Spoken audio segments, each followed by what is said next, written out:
আসসালামু আলাইকুম। আরশিস কুকিং ডায়েরিতে সবাইকে স্বাগতম। আজকের আয়োজনে থাকছে গরুর মাংসের কালাভুনা রেসিপি। এটি চট্টগ্রামের খুবই ট্রেডিশনাল এবং পপুলার একটি রেসিপি। দেখতে যতটা লোভনীয়, খেতে কিন্তু ততটাই টেস্টি। কথা না বাড়িয়ে চলে যাচ্ছি মূল রেসিপিতে।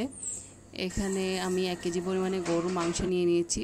চেষ্টা করবেন চর্বিসহ মাংসটা নিতে, তাতে কালাভুনার রেজাল্টটা খুব ভালো আসবে। দিয়ে দিচ্ছি হাফ কাপ পরিমাণ পেঁয়াজ কুচি। এরপর দিয়ে দিব 1 টেবিল চামচ পরিমাণ রসুন বাটা, 1 টেবিল চামচ পরিমাণ আদা বাটা, স্বাদ মতো লবণটা একটু বুঝে দিবেন। আজকে আমি প্যাকেট মশলা দিয়ে কালাভুনাটা করে দেখাবো। নিয়ে নিচ্ছি রাঁধুনি কালাভুনা মশলা। এখানে 1 প্যাকেটে 2টা মশলা থাকে, একটা কালাভুনার মশলা আর একটা রাঁধুনি স্পাইসের মশলা। আমি এখানে প্যাকেটের হাফ কাপ পরিমাণ মশলা দিয়ে দিচ্ছি, যেহেতু আমি 1 কেজি পরিমাণ মাংস ইউজ করেছি। 2 কেজির জন্য এটা পুরো প্যাকেটটা দিয়ে দিতে হতো। এরপর দিয়ে দিচ্ছি সরষের তেল, হাফ কাপ সরষের তেল দিয়ে দিচ্ছি, বাকি হাফ কাপ বাগারের সময় দিব। এই পর্যায়ে তেল, পেঁয়াজ এবং আদা রসুনের পেস্ট সহ সবগুলো মশলাকে আমি মাংসের সাথে খুব ভালোভাবে মিশিয়ে নিব। প্রসেসটা একটু সময় নিয়ে করবেন, যাতে সবগুলো মশলা উপকরণ মাংসের ভিতরে খুব ভালোভাবে ঢুকে যায়। এই পর্যায়ে আমি হালকা একটু পানি অ্যাড করব।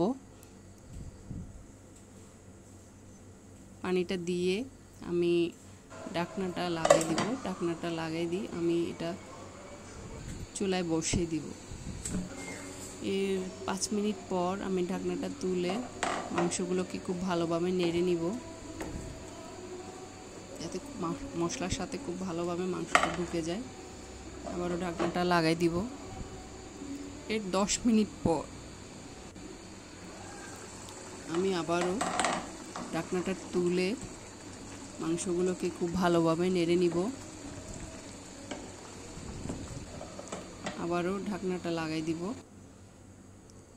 মাংসটা যখন পানিটা একটু টেনে আসবে, আমি আবারও ঢাকনাটা তুলে মাংসগুলোকে নেড়ে দিয়ে এ পর্যায়ে আমি ইউজ করব কুসুম গরম পানি।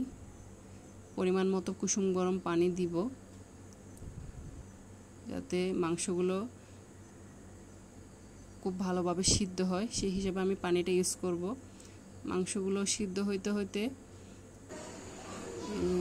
এর কিছুক্ষণ পর যখন পানিটা একটু টেনে আসবে, মাংসটা অলমোস্ট সিদ্ধ হয়ে আসবে, তখন আমি ঢাকনাটা তুলে আবারও মাংসগুলোকে খুব ভালোভাবে নেড়ে নিব।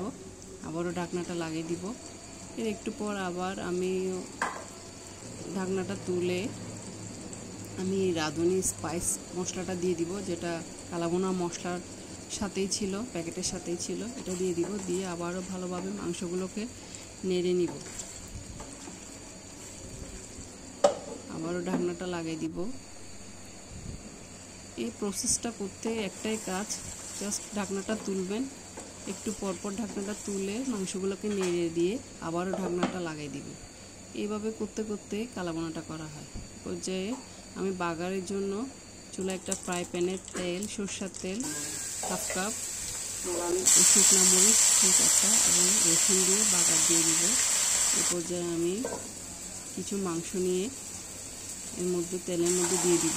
মাংসটা একটু নেড়ে নিয়ে আবারও ঢাকনাটা লাগাই দিব, যাতে বাগারের স্মেলটা মাংসের ভিতর ঢুকে যায় এবং বাগার এবং তেল সহ সবগুলো তেলকে, বাগারের যেটা তেলটা ছিল এটা আমি আবারও মাংসের মধ্যে দিয়ে দিব। আবারও ঢাকনা দিয়ে লাগিয়ে দিব। এর একটু পর আমি আবারও মাংসগুলোকে নেড়ে নিব। জাস্ট এই একটাই কাজ, ঢাকনাটা তুলবেন, নাড়বেন, আবার লাগিয়ে দিবেন। এভাবে করতে করতে আসলে কালাভুনাটা একটা পর্যায়ে এসে কালাভুনার কালারটা চলে আসবে। এই তো দেখুন আমারটা অলমোস্ট চলে আসতেছে কালাভুনার কালারটা। আবারও ঢাকনাটা লাগিয়ে দিচ্ছি। এর একটু পর দেখেন আমার কালাভুনাটা প্রায় হয়ে এসেছে, কালারটা প্রায় চলে এসেছে। আবারও আমি ভালোভাবে নেড়ে নিচ্ছি। দেখুন আমার কালাবোনাটা হয়ে গিয়েছে। আমার কালাবোনাটা ডান। এখন আমি চুলা থেকে নামিয়ে নিব। আশা করছি আমার রেসিপিটা ভালো লেগেছে। ভালো লেগে থাকলে কেমন হয়েছে অবশ্য কমেন্টে জানাবেন। যদি ভালো লাগে তাহলে লাইক, কমেন্ট এবং আমার চ্যানেলটা সাবস্ক্রাইব করবেন। আজকে এই পর্যন্ত, দেখা হবে অন্য কোনো দিন অন্য কোনো রেসিপিতে।